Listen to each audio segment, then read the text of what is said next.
In the summer of 1244, smoke rose from the Mount of Olives, not from sacrifice, not from celebration, but from ruin. Jerusalem, the city sacred to three faiths, was burning. Churches were desecrated, monasteries looted, Christian graves torn open, and the streets ran with blood. A horde of Khwarezmian horsemen refugee warriors, displaced by the Mongol storm sweeping across Asia, had stormed the city under the banner of jihad, yet with no loyalty to any creed but plunder. They shattered the fragile peace that had held since Emperor Frederick the Dahn's diplomatic return of the city to Christian control in 1229. For 3 days, chaos reigned, and then, as suddenly as they came, they vanished, driven out not by Crusader knights or papal armies, but by a force Europe refused to name: 300,000 enslaved soldiers, forged in bondage, trained in war, and loyal only to the state that owned them. They restored order, rebuilt gates, and guarded holy sites, Muslim, Christian, and Jewish alike. They saved Jerusalem from becoming a ghost town, yet when news reached Rome, Pope Innocent of Arf did not thank them. He called them pagans. This is their story, not of myth, but of men erased from history because their existence shattered the West's narrative of holy war.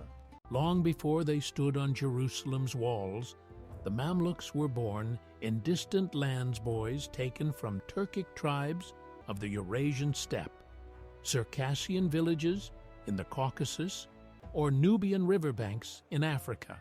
Islamic law forbade the enslavement of fellow Muslims, so these boys, all non-Muslim, were purchased in slave markets from Venice to Baghdad.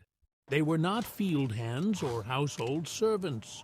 They were military assets. From the age of 10, they entered the barracks of the sword-rigorous academies where they learned horsemanship, archery, lance combat, and Quranic recitation. They converted to Islam, not as an act of faith alone, but as a prerequisite for integration into the elite corps of the Sultan's army. Their old names were stripped away. New ones, Baybars, Kutus, Aybak, were given by their masters. They were taught loyalty not to kin, but to unit, to commander, to state.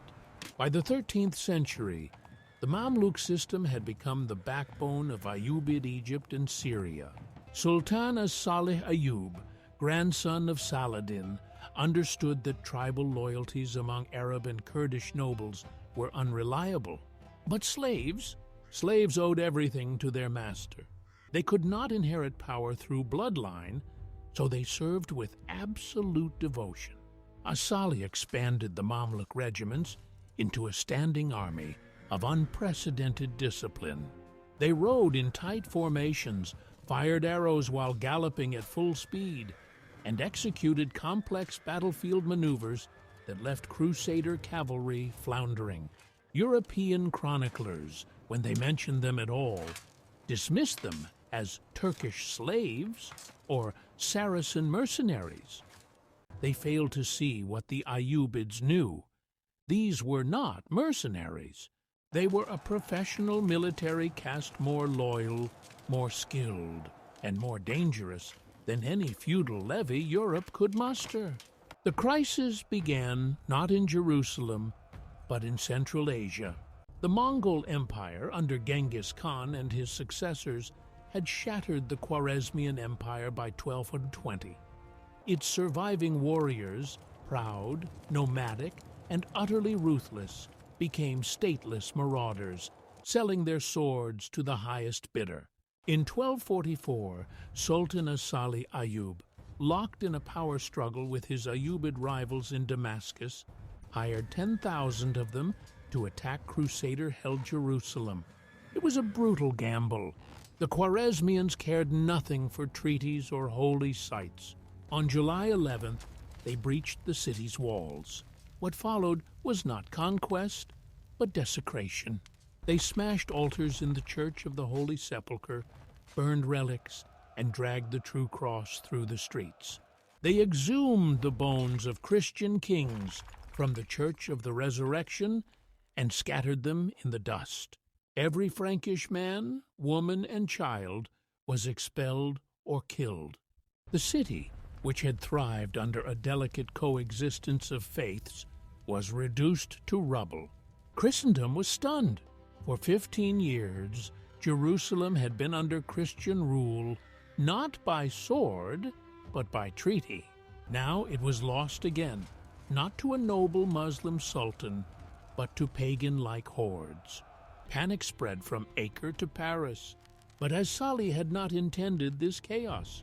He wanted Jerusalem weakened, not destroyed, so he acted swiftly. Within days, he dispatched his elite Mamluk regiments not to join the sack, but to end it.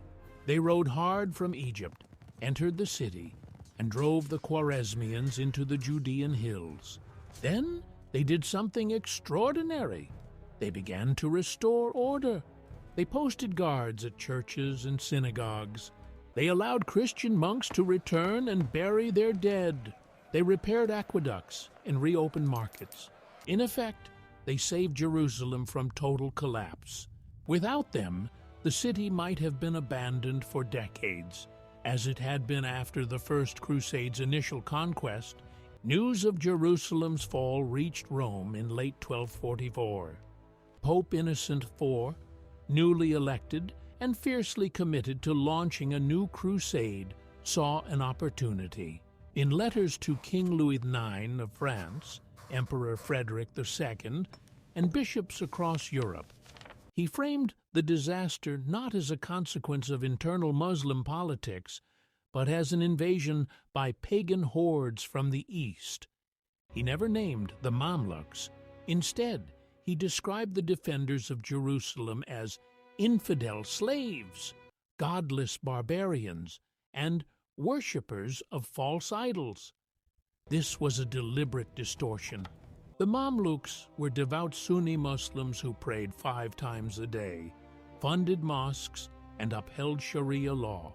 But by calling them pagans, Innocent achieved 2 goals. First, he dehumanized the enemy, making them unworthy of governing the Holy Land. Second, he erased their legitimacy, implying that retaking Jerusalem was not just a religious duty, but a civilizing mission against chaos itself. This propaganda was essential. The Crusader states were weak, divided, and losing support. Calling the Mamluks pagans revived the old binary, Christendom versus barbarism. It ignored the reality that Muslim rulers had often protected Christian pilgrims far better than Crusader barons ever had. Under Saladin and his heirs, Jerusalem remained open to all faiths, but truth was irrelevant. What mattered was narrative, and in that narrative there was no room for enslaved soldiers who saved the city with discipline and restraint. They were inconvenient, so they were renamed, distorted, and cast as villains in a story that demanded heroes and monsters. The lie would be tested on the battlefield. In 1248, King Louis IX of France, later canonized as Saint Louis, launched the Seventh Crusade with 50,000 men, the largest European army to sail east since the Third Crusade. His target was not Jerusalem, but Egypt, the heart of Ayyubid power. He believed that by crushing the Sultan in Cairo, he could reclaim the Holy Land without siege or negotiation. He landed at Damietta in June 1249 and took the port city with ease. But as he marched south toward Cairo, he walked into a trap. The Ayyubid Sultan as-Salih had died weeks earlier, but his Mamluk commanders concealed his death, ruling in his name while preparing for war. At the town of Al-Mansura, they lured the Crusaders into a maze of canals and narrow streets. On February 8, 1250, the Mamluks struck. Led by the young General Babars, a former Kipchak slave who would one day rule as Sultan, they unleashed a storm of arrows from hidden positions.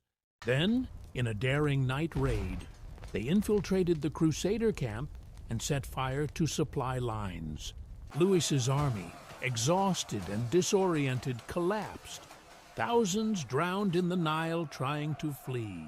Louis himself was captured, forced to pay a ransom of 800,000 gold byzants, and released only after surrendering Damietta. The victory was not just military, it was symbolic. For the first time, a European king had been humiliated not by a caliph or sultan, but by slaves. The Mamluks had proven that merit, not birth, could forge greatness, and in the power vacuum left by as-Salih's death, they seized control. In 1250, they overthrew the Ayyubid dynasty and declared themselves the new rulers of Egypt. The age of the Mamluk Sultanate had begun. Just 10 years later, the Mamluks faced an even greater threat: the Mongols. By 1258, Hulagu Khan, grandson of Genghis, had sacked Baghdad, executed the Abbasid caliph, and slaughtered hundreds of thousands. His next target was Cairo, then Mecca and Medina. The Islamic world trembled. Many believed the end times had come. But the Mamluks refused to yield.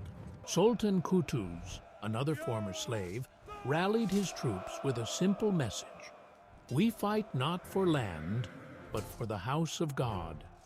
He freed political prisoners, melted palace gold into coin for soldiers' pay, and forged an alliance with the last Ayyubid prince in Syria. At the Battle of Ain Jalut in September 1260, the Mamluks used every trick they had mastered: feigned retreats, ambushes, and rapid cavalry charges. Baybars, now a top commander, lured the Mongol vanguard into a narrow valley where Mamluk archers rained death from the cliffs. When the main Mongol force charged, Qutuz led a counterattack so fierce it broke their lines. For the first time in decades, the Mongols were defeated in open battle. Hulagu retreated, never to return. The Mamluks had not only saved Egypt, they had preserved the heart of Islam. Mecca, Medina, and Jerusalem remained under Muslim rule. Scholars, scientists, and poets found refuge in Cairo, turning it into the intellectual capital of the medieval world. With the Mongols repelled and the Crusaders broken, the Mamluks turned to governance. They ruled for 250 years, not as conquerors, but as custodians. In Jerusalem, they rebuilt the Dome of the Rock, repaired the Al-Aqsa Mosque, and constructed madrasas that attracted students from Morocco to India. But they did not neglect other faiths. Christian pilgrims were granted safe passage, churches were protected, and the Armenian quarter flourished. Jewish scholars like Nachmanides were welcome to settle and teach. The Mamluks understood that Jerusalem's sanctity lay in its diversity, and that stability required tolerance. They also invested in infrastructure: roads, caravanserais, water systems. Their architecture, marked by intricate stonework, muqarnas vaults, and towering minarets, still defines Cairo and Jerusalem today. And unlike many European monarchs, they funded public hospitals, Bimaristans, where treatment was free, and doctors of all faiths worked side by side. This was not charity, it was statecraft. A healthy, peaceful population was easier to govern than a rebellious one. Yet in Europe, the Mamluks remained ghosts. Chroniclers like Matthew Paris called them the Sultan's Turkish dogs. Later historians lumped them into vague categories like Saracens or Mohammedans, erasing their unique origin. The reason was simple: acknowledging that enslaved soldiers had saved Jerusalem, defeated the Mongols, and built a golden age of civilization would undermine the entire Crusader mythos.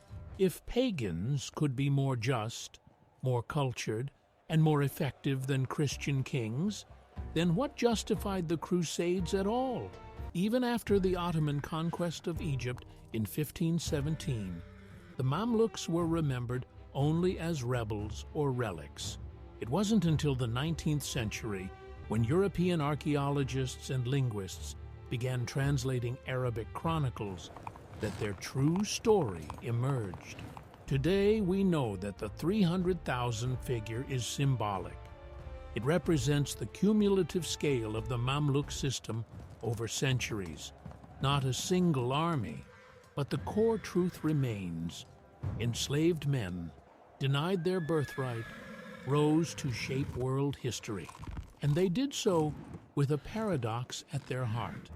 They were both property and power, slaves and sultans, outsiders and guardians of the sacred.